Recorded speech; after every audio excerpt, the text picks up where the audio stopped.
Have you been looking for more of the Magnus Archives media because you've already listened to the podcast like 10 times and you feel like you've consumed every piece of the Magnus Archives media there is?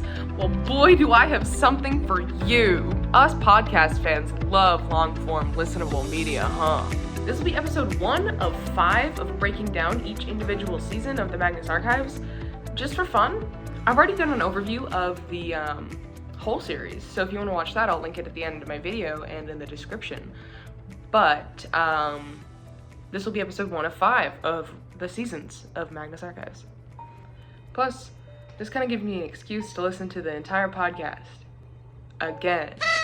Spoiler warning! I'll be talking about season 1, all of it, of the Magnus Archives. I won't be going past season 1, but I will be talking about episodes 1 through 40. So if you haven't listened to those episodes, leave.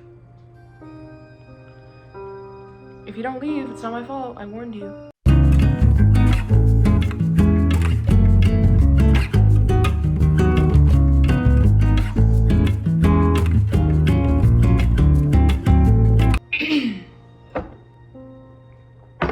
So this description of the podcast comes right from the Rusty Quill page. The Magnus Archives is a weekly horror fiction anthology podcast examining what lurks in the archives of the Magnus Institute, an organization dedicated to researching the esoteric and the weird. Join the new head archivist, Jonathan Sims, as he attempts to bring a seemingly neglected collection of supernatural statements up to date, converting them to audio and supplementing them with follow-up work from his small but dedicated team.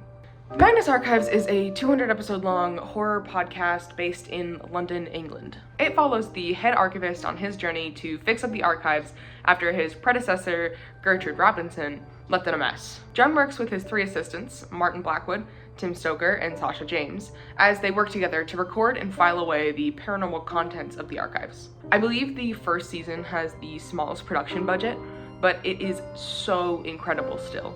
The background noises of like the doors opening and shutting, the clicks of the tape, and the subtle grain to all of the podcasts just kind of really makes the experience for me. Plus, the voice actors do an incredible job at conveying emotion and making me feel everything that I'm supposed to be feeling. It's just the perfect amount of atmosphere without the podcast being overwhelming. The first statement begins with our main character, Jonathan Sims, who has been appointed the head archivist of the Magnus Institute as of late 2015 after the sudden passing of Gertrude Robinson, the previous head archivist. John states that the archives are a mess with statements scattered about, stuffed into unmarked boxes, and everything is a disorganized chaos. He also says that he's attempting to digitize the statements, but some of the statements will have to be recorded on tape due to technical difficulties.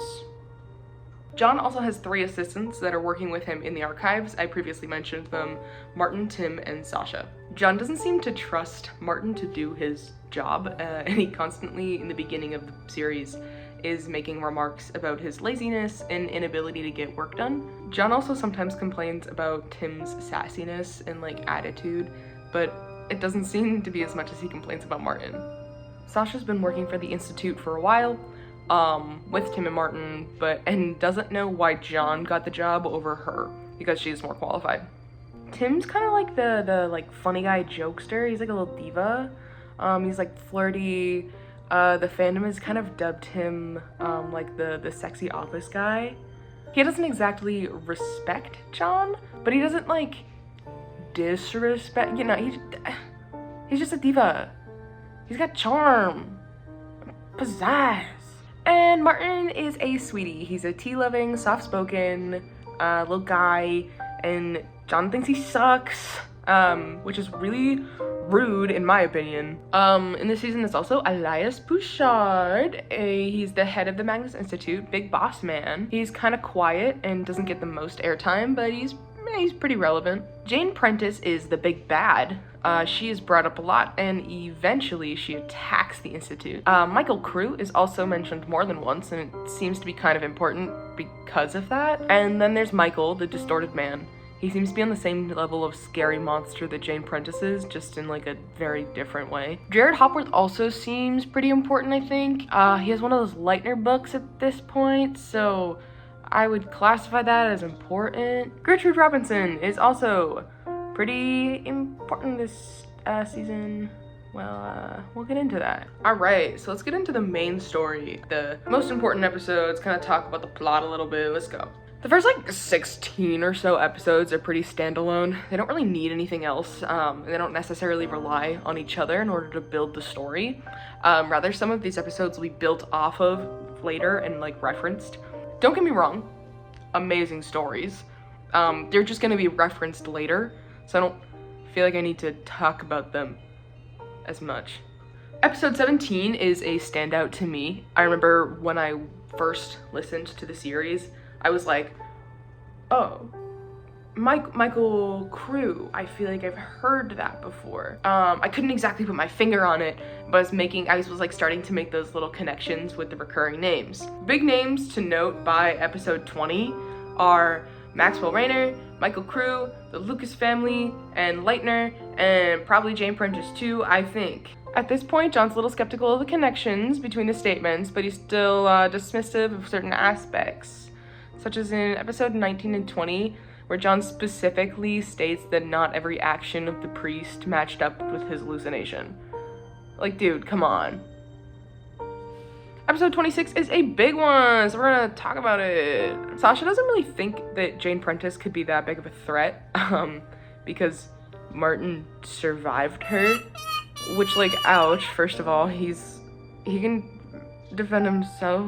He probably can't. I'm a Martin lover though. So Sasha doesn't believe that Jane Prentice has to be that dangerous because Martin lived. So she's like, I'm gonna go find some evidence. I'm gonna figure it out. Oh, I forgot to mention this. There was this whole section where Martin was like out from work and like John was getting texts, and then Martin shows up at work and he's like, I've been being stalked by Jane Prentice. And John's like, what? Martin's like, yeah, she was at my house. And John's like, oh, okay, why don't you live in the archive? So Martin's living in the archives right now. Anyway, back to Sasha. One day when Sasha's commuting to work, she like looks out a window with like distorted glass, and she sees this man on the ground walking, and he looks like he's like really distorted, enlarged hands and like body parts. But when she sees him out of a regular window, he looks completely fine. Later during her commute, she sees the same man in a cafe, but she's like, I'm not gonna talk to this guy. And then after work, she sees the man in the same cafe, same spot, same cup in his hands.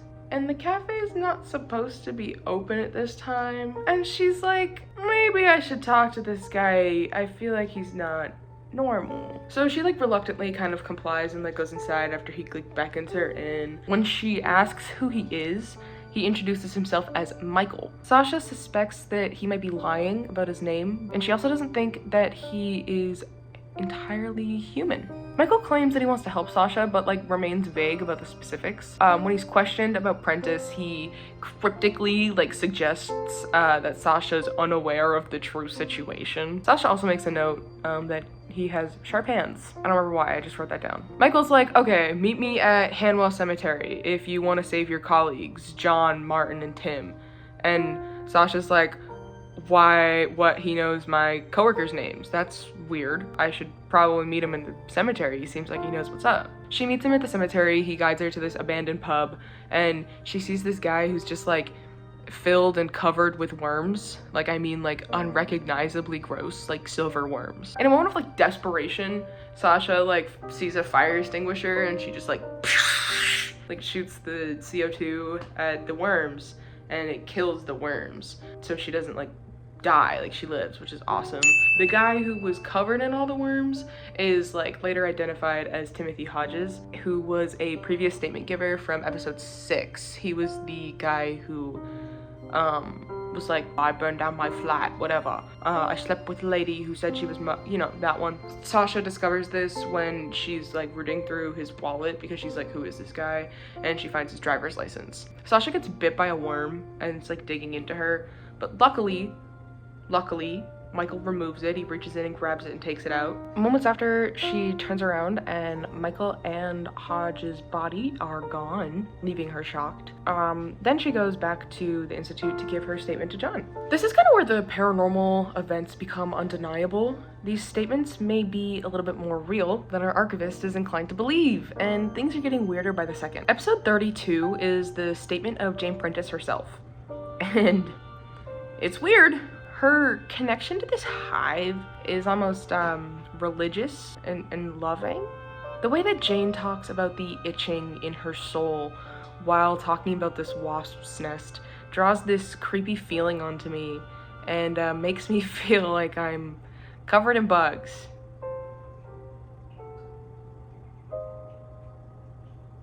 The Lucas family also comes up in episode 33.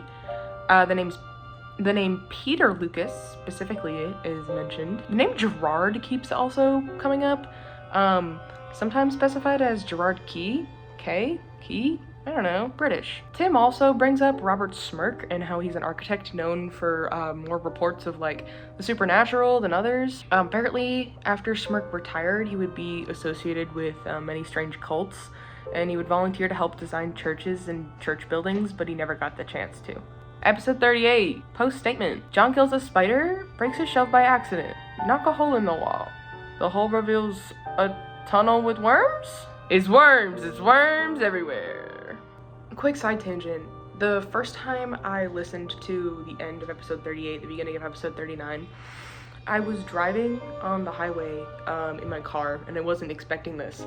And then I'm like in the middle lane and I'm driving and I pass a state trooper, and then he turns his lights on and he pulls out behind me just as all of the wriggling worm noises start to like just echo throughout my car because it's turned up a lot. So all I hear is police siren, and then there's a cop behind me, and then there's like yelling and screaming from John and such, and there's worm noises, and I almost threw up. I didn't get pulled over though. It was for the person who was in front of me, but anyways, that might have been the scariest moment of my life ever. Back to the podcast. So basically everyone runs away to get away from the worms, and Tim's not in the room. And then Jane is there, and it's a big deal, and everyone is running away, and it gets messy here. Sasha runs to Elias to get him to turn on the CO2 extinguishers and the fire suppression system, and then for some reason she goes to artifact storage, I think to set off more of the CO2 things, fire suppression stuff. Tim busts down a wall. There's tunnels, they go in them, and Martin gets separated. So Martin's gone, and Tim and John are in the tunnels, and Sasha's in artifact storage, and then Tim and John escaped the tunnels, but where's Martin? He got separated. Holy shit, he found Gertrude. A very, shall we say, unalive Gertrude. A holy Gertrude, if you will. As for character development, John ends the season not trusting anyone. He went from a guy who didn't believe any of this BS to a guy who makes up his own BS and goes crazy about it. John begins the series skeptical of the events detailed in the archives. He discredits the statements claiming mental illness or drug abuse, and he doesn't seem to want to believe them. Slowly, he begins to make connections between the statements, learning more and more about reoccurring names as they appear over and over. And then the worm lady, he ends up being crazy over, and the people that he does trust by the end of season 1 are Elias and Sasha. That's it. With Martin, I feel like I don't see too much character development. He talks sometimes, but he just kind of seems to be the same mostly throughout season 1. All I can really pick up is that he seems to care for the people that he works with. I don't have much to say about Sasha, so I'm skipping it until I review season 2. I think Tim still hates John, probably more now, but he's wicked sassy and he's a hater. I feel like some of the bigger themes in this season are like the paranoia and the uncanny. It's kind of hard for me to single out the themes for the show at this point because I have already overanalyzed it for 2 years and I cannot seem to separate out some of this information for the life of me. What this season is really good at is getting you used to the way that things are narrated. It gets you used to putting the information together and tells you things straight up as John learns them. It's a great style of information sharing and world building, in my opinion. When I first listened to this podcast, getting past episode 40 is what caused me to be sucked into the story. After this first season, I was hooked. Quite honestly, it was really hard for me to push past like the first 20 or so episodes, but this is really what tipped me over the edge to loving the podcast. Now, I was also late to the party. I was late to the Magnus Archives train. I didn't start listening until spring 2022, so I didn't really know any of like the fan theories involved or anything. I didn't know there was even a fandom. I didn't realize how big the fan base was. I was just listening to it alone and like, wow, this is the best media ever. Eventually, I discovered the Magnus Archives subreddit, and then the Magnus Archives infection spread to my other social medias too. Liking this show is a virus, I swear. It's since taken over as my favorite thing ever. I'm an artist by trade, so it's always good background noise to have on. Plus, I feel like I pick up new information through every listen through. So anyways, that was my short recap of season 1. I think I covered most of the important details, but if I didn't, make sure to call me out in the comments below. But be nice.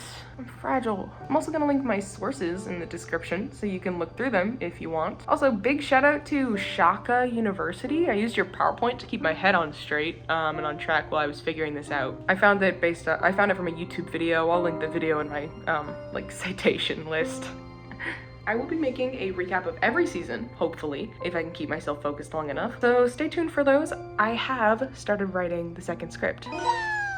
Anyways, thanks. I've really been enjoying making videos. I hope you have a good day, week, month, life. I love you if no one's told you today, and I'm proud of you. Bye. Listen on me.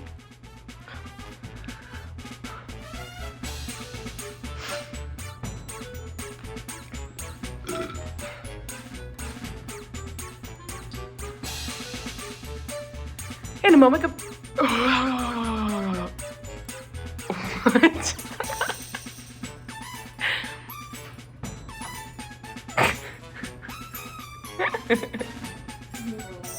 You always catch me. I hate recording things. Yep.